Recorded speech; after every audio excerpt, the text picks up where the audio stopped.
Okay, we are live. How you doing, man? A little better. Yeah, welcome to my first ever podcast. Thank you for having me. Good. Yeah, you can see me. No sé. I wanted you to have, this is going to be a little bit in Spanish and in English, because my mom is from Mexico, and I was born here, but I have the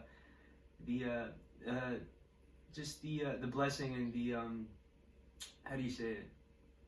I was just fortunate enough to be born in a couple ways in this country and from parents that are very hardworking. You know, they're people that inspire a lot of people, and that's why I wanted my mom to be the first one here, because you don't have to be a celebrity or a big person, a very known like sportsman or be in a field that has a lot of money in order to inspire lots of people. And my mom is one of them. You know, she's a hero to many, a hero to me. She's a person that will never leave you in the dark. She's a person that will continuously fight. You know, right now she's in bed because she's got her out of the hospital, and she's literally a warrior. So thank you for being on. Thank you. I don't know. I just wanted to start it like that. I don't know. I know there's a lot of value that you can bring to people, because this little episode, it could be just seen from our family, which ranges from 20 to 100 people, or it can be seen across the world. So you just don't know who you can reach, and that's why I wanted to do this. Thank you. How do you feel, man? So I'm feeling a little better because I just get out from the hospital yesterday. I've been going through for a lot, but what you said, I really think positive, be strong, and just keep moving. You're really about that, right? Being positive? Of course, all the time. I think that's the best way that any challenge in my life, it happened close to me. I know that it will pass, and it's just time, and keeping strong and positive in my mind also. Why do you think you started being positive? Like, were you always like that? Like from a very little girl, maybe there's people in your life that helped you be like that, or maybe when you got to the United States, I don't know. Were you always like that? Well, no, I wasn't always like that. I wasn't be able to be like looking and be vision more than here where I am. So this comes with time, and probably 5 years ago, that's when I start thinking differently, because I opened my own business, and since the moment that I opened, it was hustle for me, trying to balance everything, because you know I'm a hairdresser, and that's what I love to do. You love doing it, so you built a business around what you love doing. Yes, it was only by myself and another person when we start, and I knew that I had to keep moving and be positive and never give up, because that was something that I really wanted to do all the time. Was it easy? Of course no. And still, I feel that there are days that I can be easy, and there are days that it's gonna be really like challenge. And the challenge, that's what brings you stronger. And that's the way I'm learning, because if I don't have challenge or failures, I'm not gonna grow. Yeah. So being here, and you told me, you know what, let's just talk about it. I just get out from the hospital yesterday, but I'm very proud of you also doing this. And yeah, so I'm here. Would you say like you said it's not easy? Do you like problems arise all the time, and a lot of times like we can't control those things. Like right now, you know, you're sitting here in bed, but what do you think we can do, like when we have those kind of problems? Do we just give up? Do we just have to keep going? Like what's your thought process right now? What are you thinking about? You know, obviously you're going through something very traumatic for everybody. Yes. What's your thought process with everything going on? It's not easy, what I said early, but right now my process is just to do the best I can. It's just hard, but being positive and look around how rich you are, and how rich you are, meaning I have my family around me. That's the way I feel rich. I had a friends that always calling me, I feel rich in that. Of course, money helps, but money just something that it will come, and that's what we're working on to have freedom, right? But it's not easy, and just keep going. Why do you say you said money? Is money important to you? It is important, of course.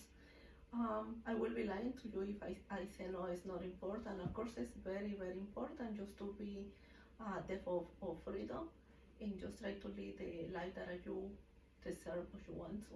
But for that, you have to pursue. Persevere. Yes. You have to persevere and pursue. Mm-hmm. Yeah. What's it called? What's it called?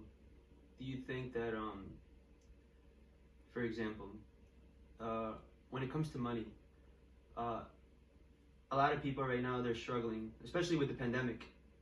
I mean, there's different businesses going up. There's different businesses going down. A lot of businesses are steady.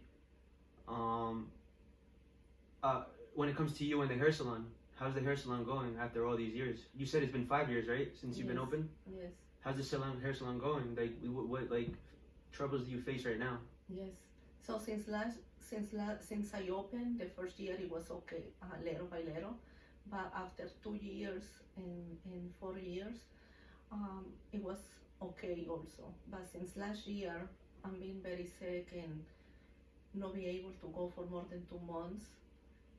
It's important money because in me, I have people that depend on me to work and take this money for their families. So I always try to be positive, even if I'm not working in a salon right now. I'm working, doing marketing, try to talk to them. We do Zoom. You're so staying we busy. being connected and keep my mind busy also.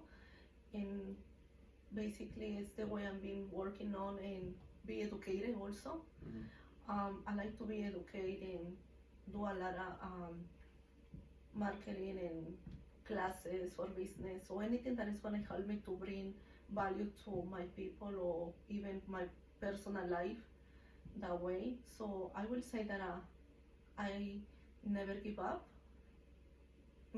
while I'm just here and doing my best. Get up every day, be positive, and you said early that we cannot control around us, people. The only thing we can control is ourselves. Yeah. Control yourself and think, and don't focus too much on the problem. Maybe let's focus to the solution. Don't focus too much on the problem. Focus on the solution. Correct. So that's something that it took me a long time to understand. I didn't know better. I came to United States when I was only 17. 17 years old. And you didn't know the language. You didn't know. No, I didn't know that it's gonna happen to me living in New Jersey. I didn't understood anything. I couldn't even go to the bus because I didn't know how to go. The bus? You couldn't get on. Oh, because you didn't know how to. I didn't know how to get where I need to go. You think it was scary? Very, very scary. I never forget those little things because that made me grow up in that fear that I was feeling that time. I have my baby. I need to go to the doctor. Who's your baby? And get the bus. Actually, it was you. Adrian is my first son, 25 years, and I need to do everything for them, right? So I had to move on and do my best as a young mom because I came here know nothing, and then I was a mom, and I just tried to be the best I can, I love when you tell the story about when you meet my friends. You tell the story about how when you were 17, you crossed the border, and just being 17 years old, that's big, but you were pregnant.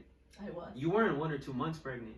You were like 7-8 months pregnant. I was 7.5 months, and the way I crossed the border, it was something that I will say that it's hard, and probably other people had even harder.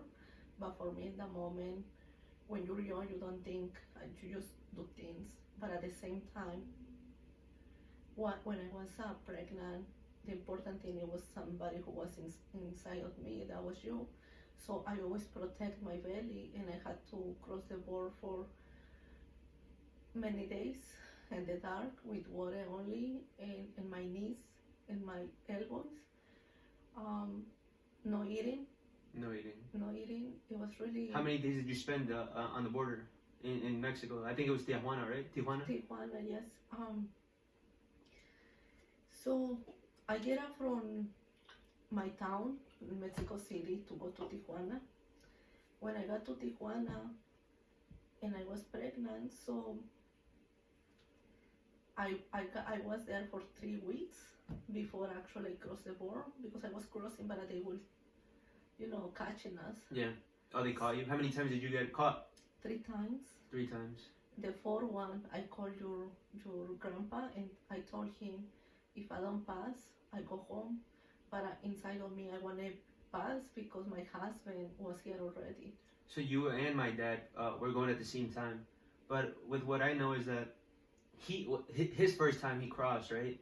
I think he literally hopped the fence and then he just went running. Yes, the reason that he passed first and he left me behind, it was because the coyote lied to us, saying that I will pass by car or by plane, and that he has to go.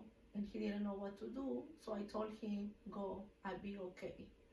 So I didn't see your daddy until when I got here to New Jersey, and it was actually a month and a half. So you spent a month and a half on the border alone? Through three weeks, and then another 3 weeks to pass the border. Oh, okay. Because it was by car, You were stuck.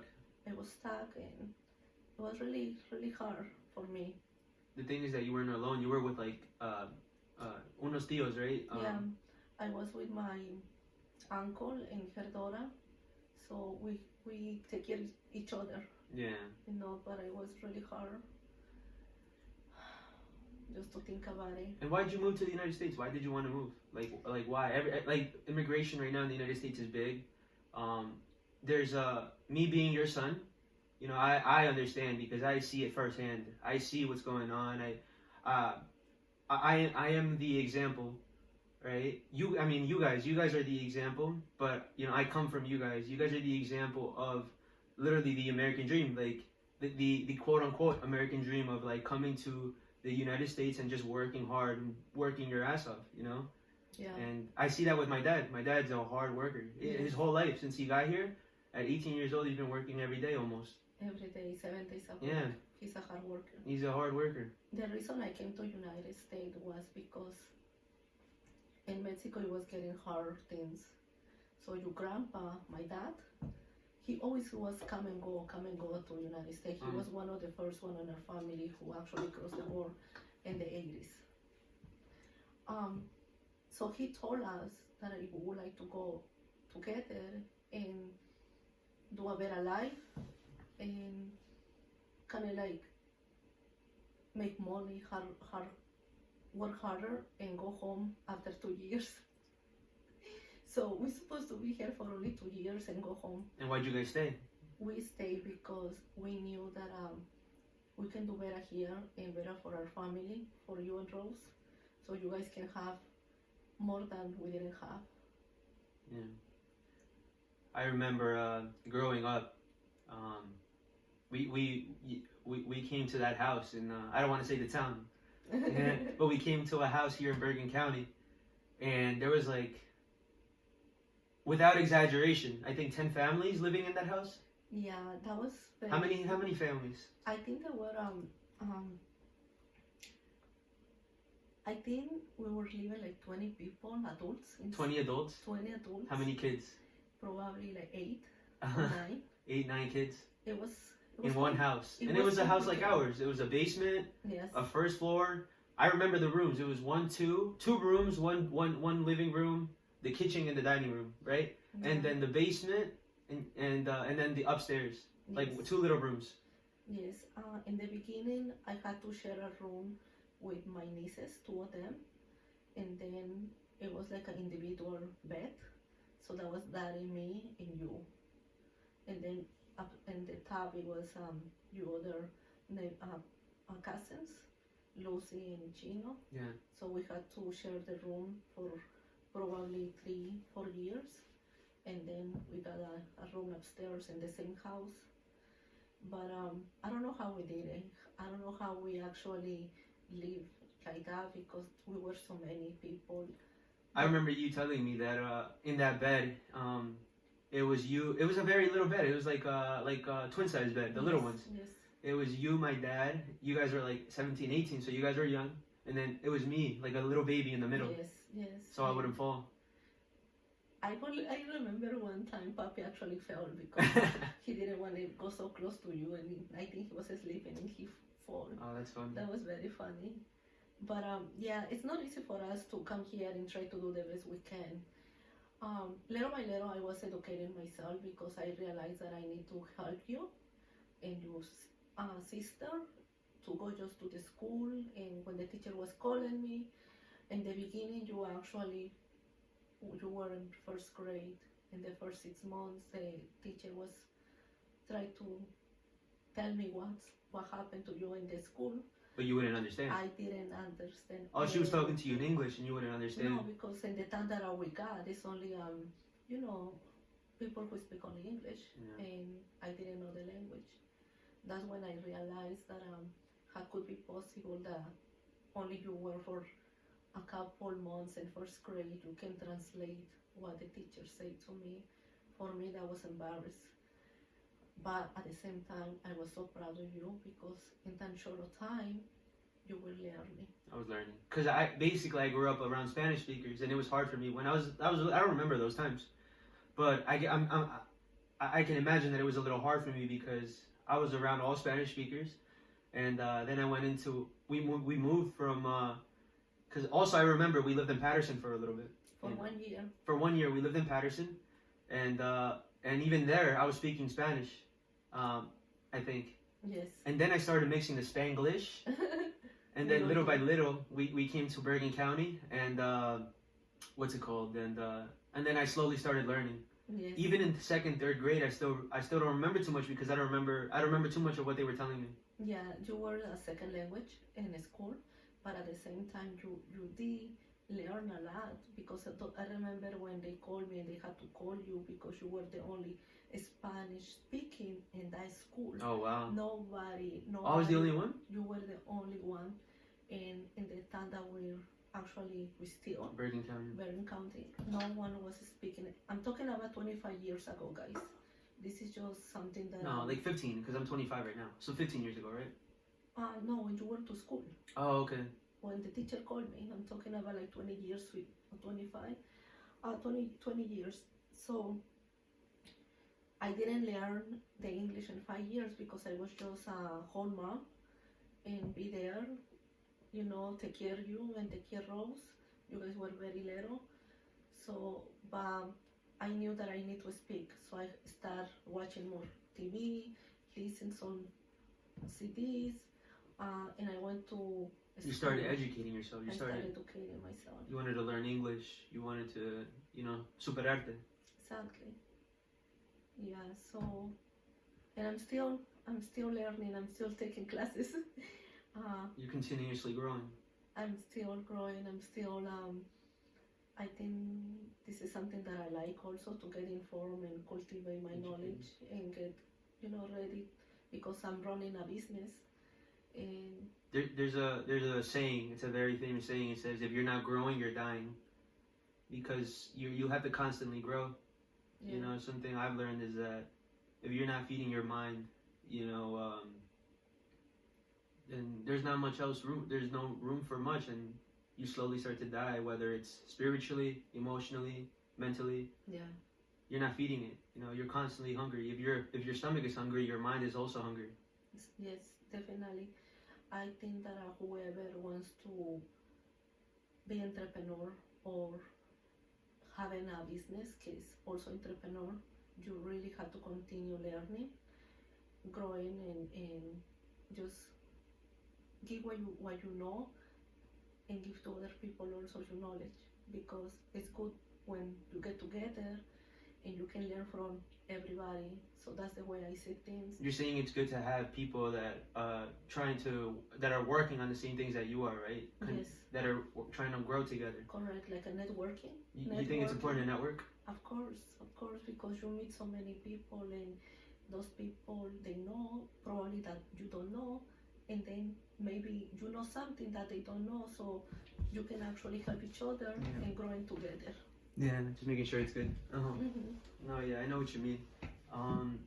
You know, it's really cool because you've always been like that. You've always been a cool person, like a supporter. So everything I said in the beginning, I wasn't lying about it because you're my mom. It's true. I remember when I was 16 and something came across for me, and it was like a cool business opportunity, and it was something that isn't very cool, but at the time I was very excited. And the only reason I was excited, you know, when I feel like when anybody sees something exciting, or they see maybe some T-shirts and on the internet, they see like a machine, and they get excited and they buy it. It's because in their mind right there, they see that they already see it, that they can finish. They begin with the end in mind. Correct. Yeah. You know, they see that, oh, I buy this. It's just a piece of, it's $300, $100, but I can create it, and I know that it can bring me 10, 20K a month. But you're not even thinking of the money. What you're seeing is shirts. You're seeing all your friends buying from you. You're seeing something big. You're seeing something before it's even done. You know, and when I was 16, you've always supported me, you know, and it was $500, and that was the first time I ever asked for money from you. And it was for me. And I remember that because it was the first time I ever began to grow. I began to realize who I was. You know, I thank you for that, because not a lot of people are like that. You could have been a skeptical person, and you're not a skeptical person. I think we all have level of skepticalness. We all do. But you know, I think you balanced everything in your head, and you said, you know what, this is my son. He's excited about something. Let me support him. Because you could have done something else. You could have said, it's $500. You know, those $500, I could use them for something else. You know, in a good way, you could have been like, those $500, I could use them for my family. Those $500, I could use them if we need to go out somewhere, I could use them. But instead, you invested in me. You know, that's what you did.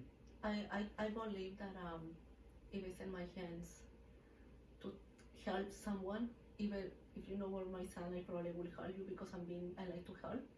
But definitely, it's something that you always gonna have for me. You can always count on me, because I want you to grow and learn, and that's the way you are also. So I'm very proud of you, and proud of your sister, you know. What I really want to exclaim is that you have a good mindset, you know, because it's what's easy to do is also easy not to do. Correct.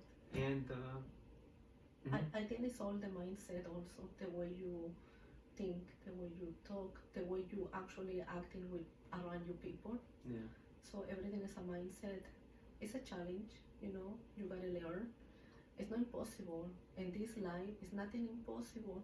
The only impossible is to be dead, to be sick, and you cannot do anything. But I know that whatever I have right now, whatever I had years ago, I need to push myself, and I'm the only person who has to push myself, because I want to live. I want to get out from here, but there are many people probably they can, but a lot of people give up quick. And that's the thing, you shouldn't give up. Even if you do step by step, keep going, keep going. You have to fight, yeah. I've been crying a lot for a couple months, because as a woman, it's hard also, but I feel that it's not impossible, and that's why I'm just keeping going. Keep going I think it's a key. Slowly until you get to the top. That's what it is. That's what it is. That's awesome, man. You know, and that's why I tell you, like, you really do inspire a lot of people. Because a lot of people would give up. You know, I think it's all mindset too, because do you think you can grow the mindset? Yes. Yeah? Do you think people should work on that more? I think if they want to, yes. If they want to. I think that's all about it. If you want to, it's a choice, right? It's a choice. It's either white or black. You choose.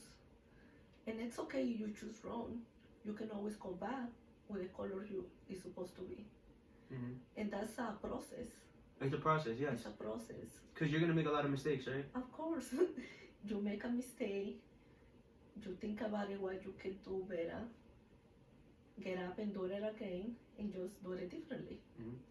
Like for example, I'm younger, right, and I'm growing up in the millennial phase. But the cool thing I love about today, in 2020, and even the last couple of years, is that there's this thing called the internet.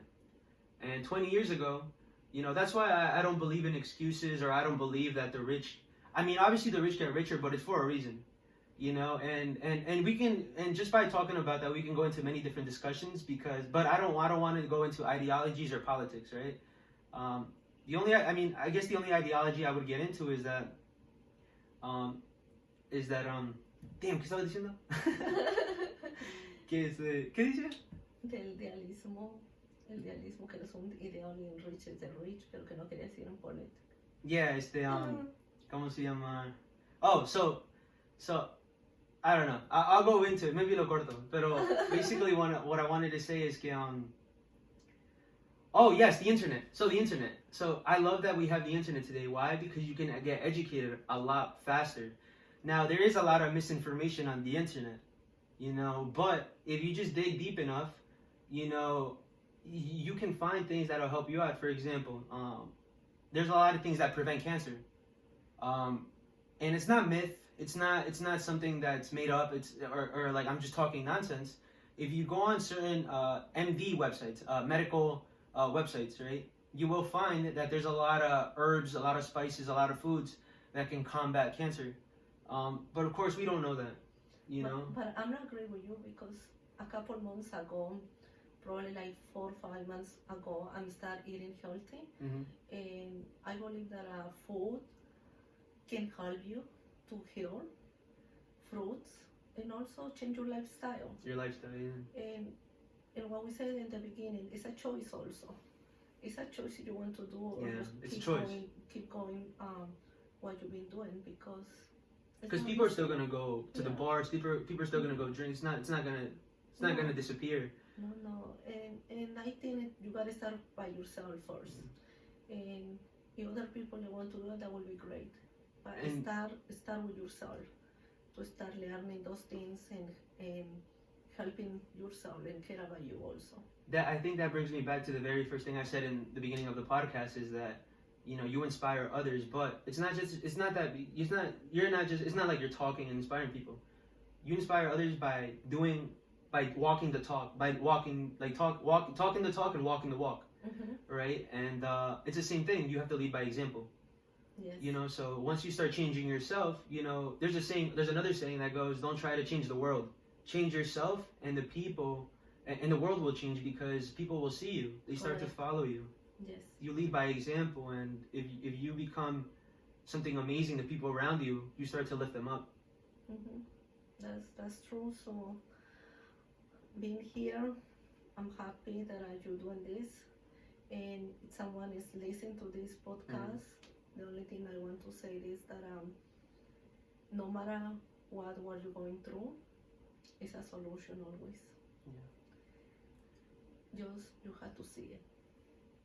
Okay, You Mom. gotta see it from her and from mine. That's all, and just keep going. This woman is a beast. I just want to end it off like that. She's a beast. If you guys are ever in Fairlawn, she has a hair salon. She's a businesswoman. She's an entrepreneur. She's a leader. We're continuously working every day, and she's the epitome of that. And I just want to end it off like this, Ma. Is there anything you just want to end it with? What's something you want the people to know? Or something you're going through something bad. There's a lot of people that give up. Well, Yeah. what do you have to say to those people, or words of encouragement to end this off? So I had ovary cancer a year and a half ago. For me, that was devastating, because I thought I'm gonna die. But before I went to surgery, I believed that I'm gonna live, and that I'm gonna get out from the hospital, and I'm gonna do my best. After that, it's been a year and a half, and just like a couple months ago, I was diagnosed that I probably had cancer again. It was growing some cells, that was very hard for me again. But at the same time, I'm like, I just had to go through. I had to do what the doctor's telling me. Thank God that the biopsy was negative, and so they had to do something in my body and take out a few things. That way I don't get back the cancer. And if I tell you this, is that you may go through for a couple things, but if you are awake and you need to recover, just follow the process and just don't give up and do something so that way you can get busy yourself while you get the process to recuperation and heal. Thank you. Just keep going. I don't know how many times I say this, but that's my word and my mantra, just to be healthy, love, determination, and perseverance. Thank you, guys. Thank you, hijo. Thank you, Ma. You're amazing. Thank you.